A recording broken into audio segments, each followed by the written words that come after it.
in 2011 when I was in San Francisco. Like I think my account is probably online since 2010, maybe, or something like that.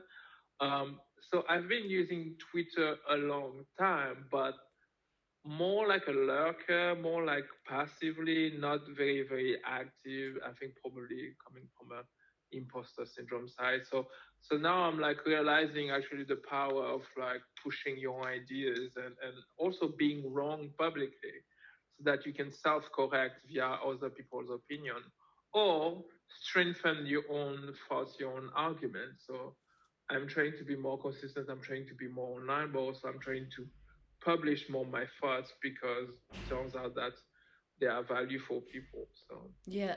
yeah. Okay. Look, I'll start this with a compliment. Every time I see you at conferences, I'm impressed by you, the way that you are energetically, visually, emotionally, mentally. You feel very stable. You feel very spiritual, actually. Mm-hmm. And you feel like someone I'd like to speak with, I'd like to be associated with, I'd like to be around. It's very, very particular presence. It's alluring, magnetic. What is that Mm-hmm. about you? Um, Thank you. what is it? How were you able to What is develop it? that? A lot of self work, a lot of um, being comfortable in myself. I think um, I did a lot of work, a lot of workshops, a lot of retreats around masculinity, around creativity, around sexuality, and all those topics are quite important in yourself. And in those exercises, you there are some that have tremendous amount of value. Once you realize the power of yes, no, maybes, like saying yes to what you don't want, saying no to what you don't want, and the feeling of saying yes to what you don't want also is very interesting because then you're like, ooh, that actually doesn't feel good. Yeah. There's a reaction in the body, so maybe I'll try to avoid that to then be more comfortable. Um, the power of saying maybe when you're not actually sure, to give more space, the power of like the freedom of being able to ask for what you want and go for what you want because you're able to handle receiving a no. That has a lot of value. I wasn't necessarily always like that, so it was a lot of work over the years that I think probably you've seen some of the effects of this. Yeah, no, that's true. That's true. It's very Being in the visible. body helps. Working out helps. Meditating helps. So highly recommend Do you people seeing if still those solutions work for them. do you still feel you need to be involved in such retreats or even organizing such? And if so, then can it be done for the potentially Web3 network statey community? What do you think would be in place that is not necessarily new age spirituality, but something that has to do with wellness? And there's this very popular topic, longevity. What do you think would be the angle to Mm. approach this knowledge sharing in these communities? I feel like there's two parts in what you're asking. Do I feel the call to do this? It's really funny. I think 2 years ago, there was a friend of mine in Lisbon that organized a workshop around, I think it was on authentic relating. And I didn't know at the time when I went there, but it was actually run by a friend of mine from London. And it was great to see her and we catch up. But she called me out. She was like, she was literally like, "What the fuck are you doing here?" Like because we used to go to workshops together. So like it was really funny. Like she was the very famous, not very famous, but she was like the guest star, the teacher, the person that were to bring our knowledge, and like we used to go to workshops together. So like because she told me like you could teach that, not necessarily that per se, but like what are you doing here? I was like, I'm just here to meet interesting people. I Yeah. wasn't necessarily about the workshop itself. But it was an interesting call out because I went through that route of doing a lot of work, and then a lot of people kind of like then start teaching, and I don't feel like that's my call. I see. That might be selfish on me, but that's not really like, yeah, that's not never felt really called to do that, or at least not necessarily like one specific thing. So that said, now sometimes I feel the call to go back and explore certain things that I haven't fully rinsed out, fully explored at 100%, but maybe at you know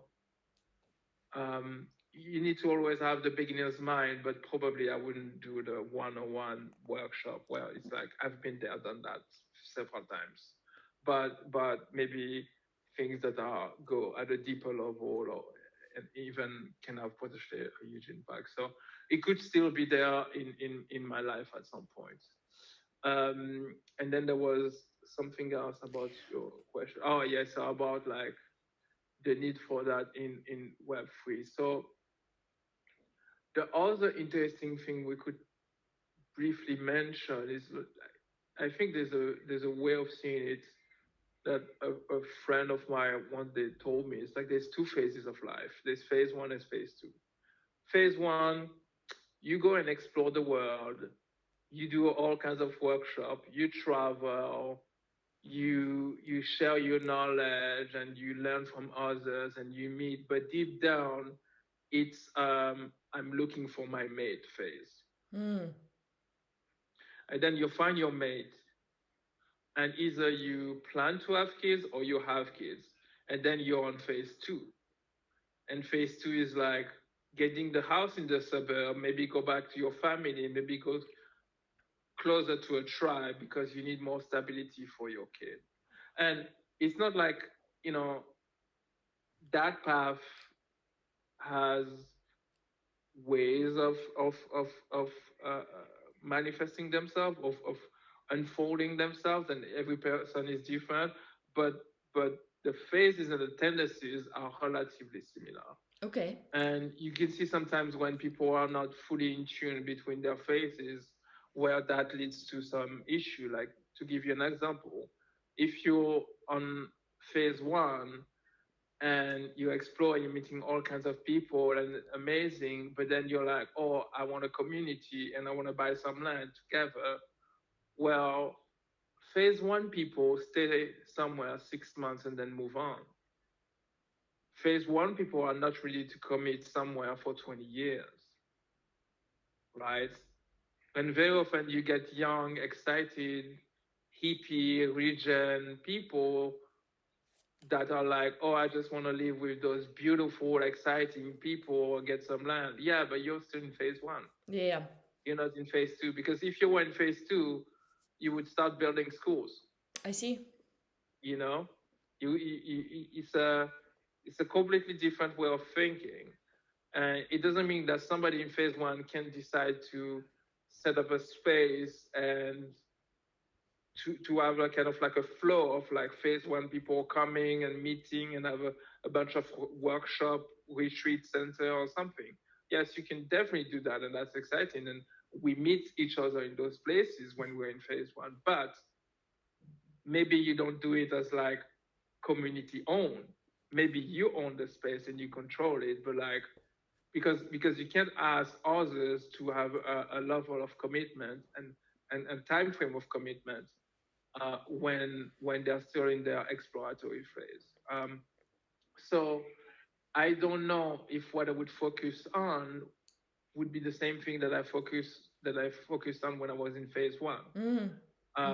But definitely interested in seeing what could be created for phase two people, if it makes sense. Totally, yes. And then, what's your vision for yourself in phase two? You're in phase two, I know that. You have transformed on my eyes. I've been seeing you for the past 3-4 years or so in the community, and yes, 4 years. And then you transition from phase one to phase two. So what is that you're seeking? What are you creating for yourself and hopefully for others? Who are you calling in also as your tribe to join you at this phase two? Interesting. A house and a home. Two concepts that are very close together.